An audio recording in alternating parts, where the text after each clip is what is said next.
Olá, o assunto da nossa aula hoje vai ser os verbos modais.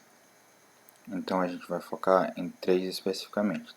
São eles: o must, o have to e o should, tá? Devemos saber que eles são usados em situações bem semelhantes, mas que eles têm algumas diferenças entre eles, tá bom? E é essas diferenças que a gente vai explorar na aula de hoje. Então, começando com o should. O should seria utilizado como aquele nosso deveria, sabe? É quando você fala de uma possibilidade ou de uma sugestão na qual você apenas apresenta uma ideia a outra pessoa. Por exemplo, você pode dizer em inglês: You should see a doctor. Você deveria ver um médico. Aqui você não está obrigando ela, apenas está dando uma ideia, apresentando uma ideia que essa pessoa pode acatar ou não. É apenas uma possibilidade. Quando você fala have to, a gente já traduz como tem que. Então, por exemplo, you have to see a doctor. Quando você fala isso, você já está colocando uma pressão a mais nessa pessoa, certo? You have to quer dizer que você tem que ir. Você tem que ir. Apesar de que se você não for, não vai ter nenhuma consequência séria com relação a essa frase. Agora, se a frase for must, e o must se a doctor, geralmente as pessoas nem utilizam esse verbo modal nessas situações, porque o must ele está relacionado a algo que é obrigatório, seria uma obrigação. Então, seria, por exemplo, you must obey the policy. Você deveria não, você tem que obedecer à polícia. Você é obrigado a obedecer, certo? Seria uma frase mais assim. Então, o should apresenta uma possibilidade, né, dá uma opinião do que uma pessoa poderia fazer. O have to, ele já disse que tem que fazer, mas se não fizer, não tem tantas consequências. E o must é algo realmente obrigatório, é uma obrigação. No caso do have to, a gente pode, por exemplo, dizer assim: you have you may stay, I have to walk alone. Ou seja, eu tenho que andar sozinho, mas não é obrigatório. Se a pessoa quiser vir comigo, pode vir também, não tem problema nenhum. Então aí a gente tem essa situação, tá, pessoal? Com relação à formação das frases, eu entrei no site Business English e retirei algumas explicações relevantes, tá? Aqui a gente consegue ver algumas explicações para o must, por exemplo. O must também é utilizado para falar sobre obrigação, né? E é usado em regras escritas, principalmente, em algumas instruções. Aí que temos uns exemplos. You must submit your proposal by noon. Você precisa submeter a sua proposta ao meio-dia. Então tá falando de algo que você tem que fazer, tá? A forma negativa é must not, que é o must mais o not. Então é algo que você é obrigado a não fazer. Você não pode fazer tal coisa.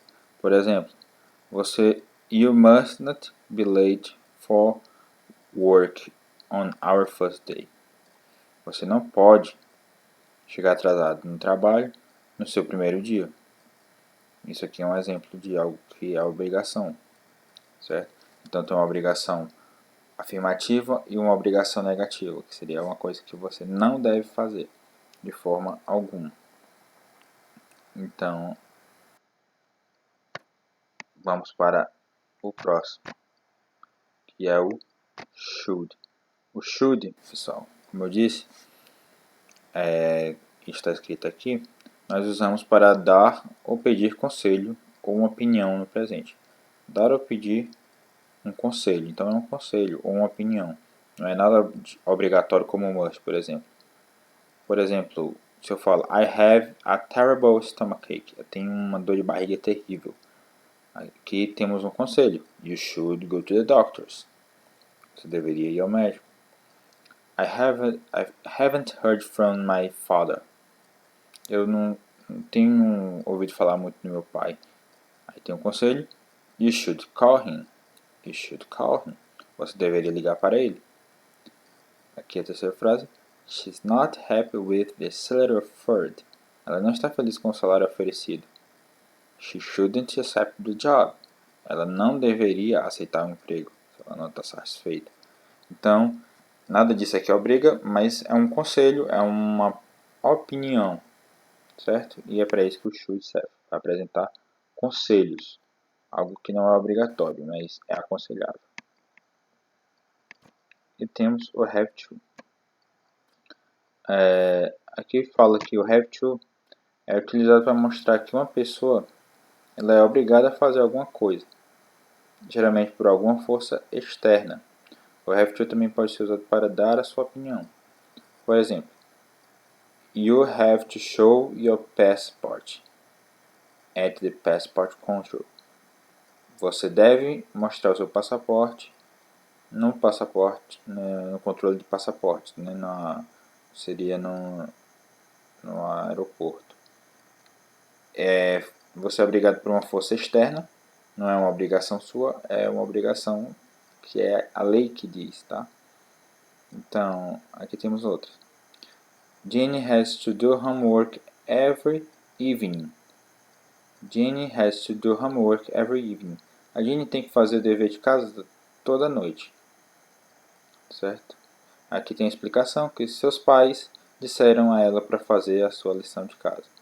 Ou seja, ela tem que fazer. Ela é extremamente obrigada a fazer? Não, mas os pais pediram para ela fazer, então tem essa obrigação externa. E para isso a gente usa o have to. Para passar para o negativo, o have to a gente utiliza antes do have to a partícula don't ou does not, como tem bem embaixo nessa tabelinha do formulário, tá bom? Que seria como se forma. Nessa tabelinha bem embaixo temos aqui como formar a negativa. E por falar em negativa, vamos retornar aqui ao should, para que vocês possam analisar como formamos a negativa do should, que é o should mais not, que ficaria shouldn't. Pessoal, acredito que para um conteúdo tão curto, apenas três verbos modais, a gente viu aqui coisa suficiente, tá? Então vamos tentar resolver as atividades. Se surgir qualquer dúvida extra, pode me procurar que eu estarei disposto a ajudá-los.